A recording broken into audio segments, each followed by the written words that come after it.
282 पर नहीं जरूरत थी, 303 पर नहीं जरूरत थी, तो 3 पायों की कुर्सी है ना। नीतीश कुमार कहेंगे हम चौधरी जाति का जनगणना नहीं कराते, तो चंद्रबाबू नायडू कहेंगे कि हम तो मुस्लिम आरक्षण देंगे, कर लो जो करना।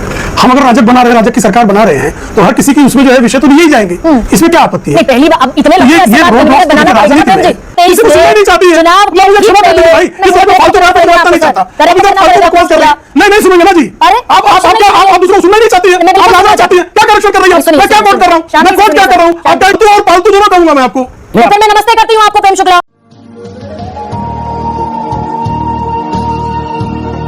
फ्रेंड्स, कैसे हैं आप लोग? उम्मीद करती हूँ आप लोग बहुत बढ़िया से होंगे। आप सभी का स्वागत है मेरे YouTube channel secular standard time में। आज हम बात करेंगे बहुत ही शानदार डिबेट के बारे में, जो कि डिबेट का विषय है 2024 के इलेक्शन के रिजल्ट के परिणाम को लेकर के। तो यहाँ पर गरिमा सिंह जो पत्रकार है, उन्होंने प्रेम शुक्ला से कहा है कि आपका गठबंधन बहुत दिन तक नहीं चलेगा, नीतीश जो है वो बाहर निकलेंगे नहीं, और साथ ही बाबू नायडू। तो इस पर हमारे प्रेम शुक्ला बहुत क्रोधित होते हैं और उन्हें काफी खड़ी खोटी सुना देते हैं। यहाँ तक कि वो कह देते हैं कि आप जो है पालतू पत्रकार है कांग्रेस की। तो इस पर दोनों की बहस होने लगती है, बहस काफी तीखी होती है।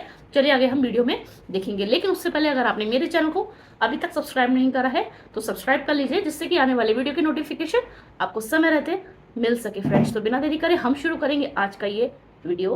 प्रेम शुक्ला, मुद्दत हो गई, एनडीए का कोई कन्वीनर नहीं है, कोई कॉमन मिनिमम प्रोग्राम नहीं है, क्योंकि जरूरत नहीं थी भाई। 282 पर नहीं जरूरत थी, 303 पर नहीं जरूरत थी, अब तो 3 पायों की कुर्सी है ना। नीतीश कुमार कहेंगे हम चौधरी जाति का जनगणना नहीं कराते, तो चंद्रबाबू नायडू कहेंगे कि हम तो मुस्लिम आरक्षण देंगे, कर लो जो करना।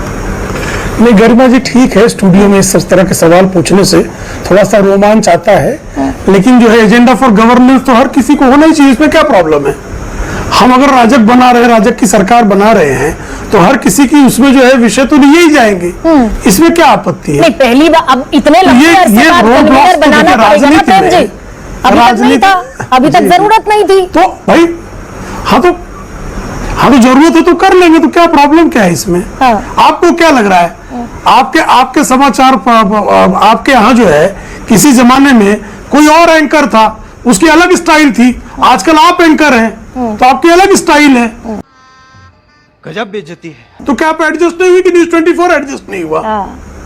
तो ये देखिए, समय के अनुकूल जो है राजनीतिक निर्णय होते हैं, समय के अनुकूल जो है शासन के संचालन की जो है व्यवस्था तैयार होती है। समय के अनुकूल बीजेपी मान लेगी ना। कहा कि जो राष्ट्रीय तो प्रेम जनतांत्रिक, सुनिए सर, अरे भारतीय जनता पार्टी इसी की विशेषज्ञ है। ठीक है, विशेषज्ञ हैं आप, परिस्थितियों के अनुकूल फिर आप ये मान अटल जी का लेंगे। तो उदाहरण दिया आपको। नहीं, एक सेकंड आप रुक जाइए।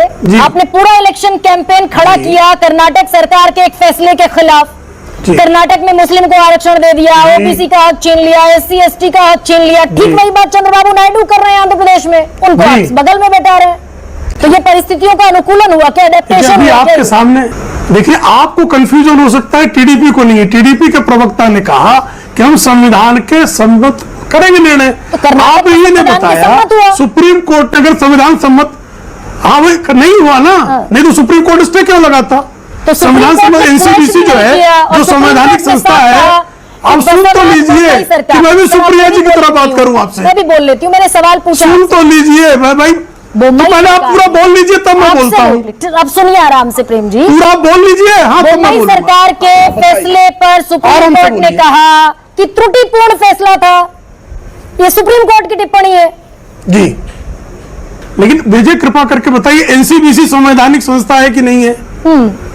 NCBC national commission for backward classes, ये संवैधानिक संस्था है कि नहीं है? उस संवैधानिक संस्था ने ये पाया कि कर्नाटक में जो इन्होंने लिस्ट बनाई है मुस्लिमों को जो आरक्षण के दायरे में ले आए हैं, उसके लिए कोई वैज्ञानिक आधार इनके पास नहीं है, उस पर किसी प्रकार का सर्वेक्षण नहीं हुआ है, इसलिए उसमें आपत्ति। सुप्रीम कोर्ट ने खारिज किया है क्या? कर्नाटक के बारे में नहीं कहा, बंगाल हाईकोर्ट ने कहा, कर्नाटक हाईकोर्ट की, मैं इसलिए वो हाईकोर्ट की बात करें, मैं एनसीबीसी की बात कर रहा हूँ। मैं पढ़कर आता हूँ, मैं एनसीबीसी की बात कर रहा हूँ। सुप्रीम कोर्ट एनसीबीसी ने कहा है, आप ही की सरकार के फैसले, सरकार के फैसले को एनसीबीसी का मैं कोट कर रहा हूँ। मैं कोट तो एनसीबीसी को कर रहा हूँ जी। और क्लियर कर देती हूँ, मैं मुंबई की सरकार को कोट नहीं कर रहा हूँ। बड़ा संकट है 2023 आपका। में अब देखिए संकट है, आप अपने 2023 किसी को सुनना ही नहीं चाहती है। चुनाव मैं मुझे क्षमा कर दीजिए भाई, इस तरह का फालतू बात करना नहीं चाहता। अब इधर फालतू बकवास कर रहे हैं। नहीं सुनेंगे ना जी। अरे आप क्या आप दूसरों को सुनना ही नहीं चाहती है, मैं बिल्कुल आप सुनना लादना चाहती है। क्या करेक्शन कर रही है? सुनिए, मैं क्या कोट कर रहा हूँ? मैं कोट क्या कर रहा हूँ? आप क्या रही है? मैं क्यों सुनूं आपको? क्यों सुनूं मैं आपको? करना क्यों सुनूं मैं सुनना आपको? तो पड़ेगा प्रेम मैं शुक्ला। सुनूं क्यों आपको? मेरे सुनना तो प्रिंसिपल पड़ेगा हैं सर। आप। नहीं सुनेंगे क्या? मैं मजबूर हूं क्या? मुंबई ऐसा सरकार फालतू ने एंकर को सुनूं क्यों मैं? कर्नाटक फालतू एंकर को सुनूं क्यों मैं? अब मुझे फालतू कहने से तो आपका फर्ज दुरुस्त नहीं हो जाएगा। फालतू और पालतू दोनों कहूंगा मैं आपको। तो फिर मैं नमस्ते करती हूँ आपको प्रेम शुक्ला, मैं एकदम नमस्ते नमस्ते, करती हूँ थैंक आपको। यू। मैं तो चाहता हूँ नमस्ते करना। आप बिल्कुल नमस्ते आपको। अगर आप शब्दों के चयन में मर्यादा नहीं रख सकते तो आपको नमस्ते है। प्रिया जी, ये जो उम्मीद है आपकी अब यहां से खत्म होती है या फिर आप अभी भी उम्मीद में है कि ये सरकार बिखरेगी, सरकार टूट जाएगी, ये कॉमन मिनिमम प्रोग्राम नहीं बन पाएगा? मैं सबसे पहले तो एक महिला होने के नाते जिन शब्दों का चयन एक महिला एंकर के लिए किया गया उसका जबरदस्त भर्त्सना करती हूं और यह बिल्कुल नहीं किया जाना चाहिए था। कोई भी करे सर्वथा गलत है।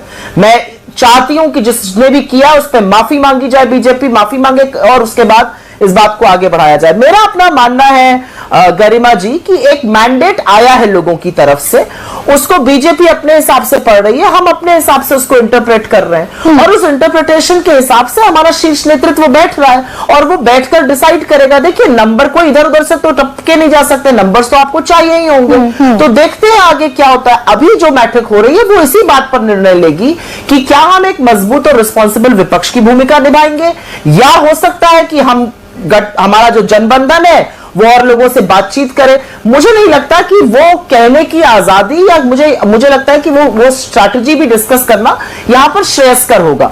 मैं सिर्फ इतना कह सकती हूं कि मैं इस बात से खुश हूं कि बीजेपी को स्टॉल किया है लोगों ने। फ्रेंड्स, कैसी लगी आपको आज की वीडियो? देखा आपने यहाँ पर जो हमारे प्रेम शुक्ला है उनको बहुत गुस्सा आ जाता है इनके गरिमा सिंह के बर्ताव को लेकर के। साथ ही वो कांग्रेस की पालतू पत्रकार जैसा कि वो प्रेम शुक्ला ने यहाँ पे इनको बोला है, संबोधित किया है इस तरीके से, तो बहस इतनी बढ़ जाती है कि यहाँ पे प्रेम शुक्ला डिबेट छोड़कर चले जाते हैं। आपकी क्या राय है इस बारे में? आप अपनी राय कमेंट सेक्शन में रख सकते हैं। इसी तरीके की वीडियो के साथ हम जल्द हाजिर होंगे। तब तक कमेंट्स में लिखना भूलें। जय हिंद।